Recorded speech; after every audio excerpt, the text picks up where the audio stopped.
people don't care anymore, only themselves. Right? I agree.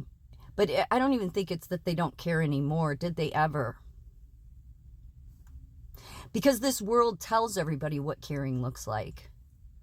You know, the universities do, and look at what that produces. I mean, it produces people that think that caring is about social justice.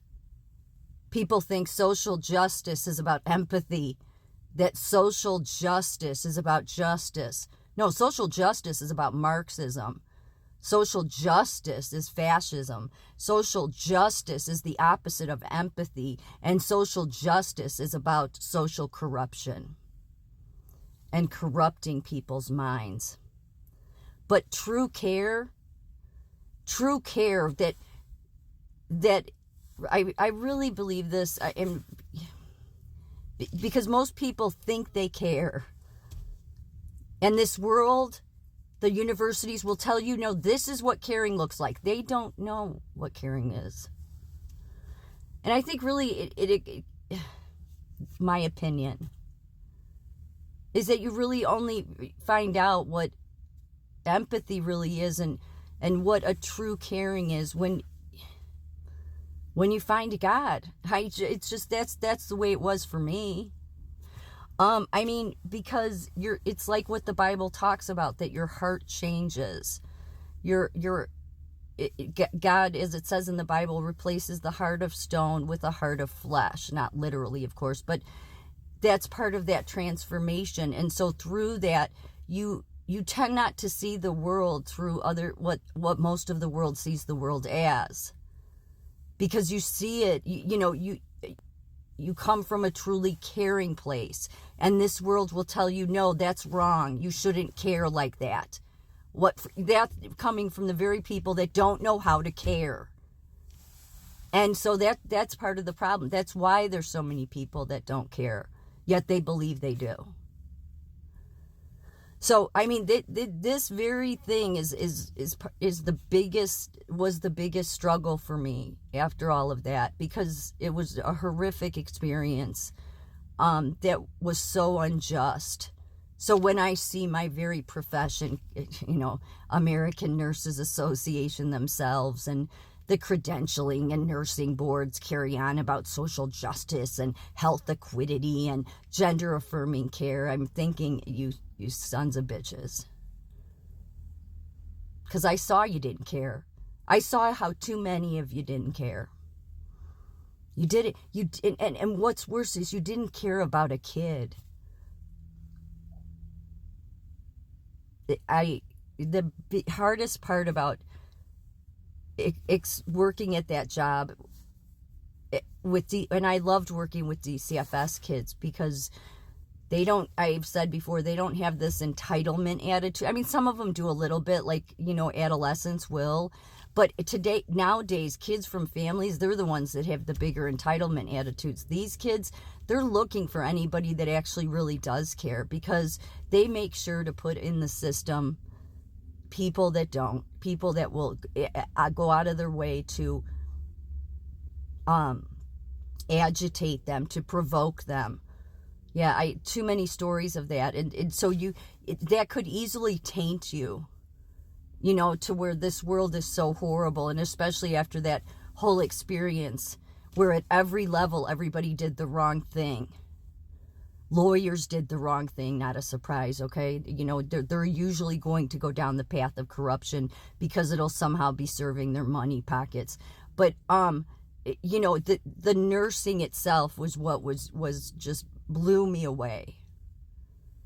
That and I thought, this is what can cause people to get a cold heart, because you experience that when you did nothing wrong. You were a caring nurse. You were targeted because of being on a bargaining team, and you were targeted with the worst lie possible. Okay? They knew it was a lie. They had no problem carrying out the lie all the way to the end, knowing even the nursing board would be corrupt. And then you go through all this, and all these people don't, it's one thing you don't give a shit about me because you'll walk all over everybody, but you did it to a kid.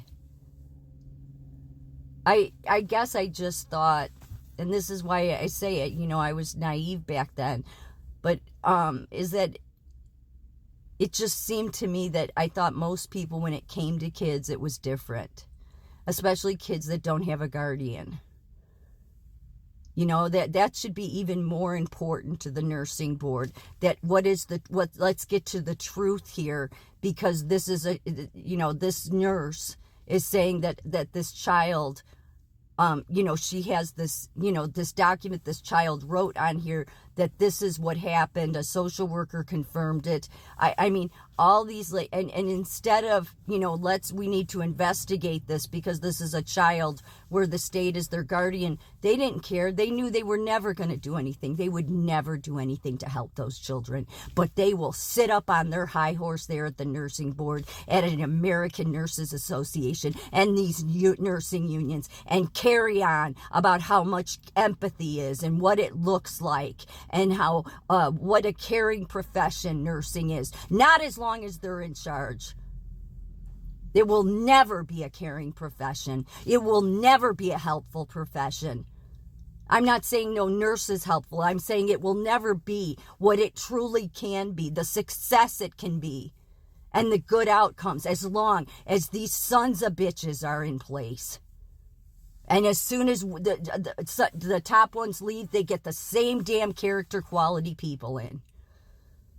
Because it's a racket. It's such a racket. And it's such a sick and disgusting racket that they could care less about children. When we have nurses in the highest position that could care less about children, that they can't even do the right thing, then your profession is in the toilet. I get so mad because it's something that happens to you like that, where with most people it would make your heart hard. It would easily just be like, fuck this world, and I'm just not going to care anymore. But I was bound and determined that I wasn't going down that road.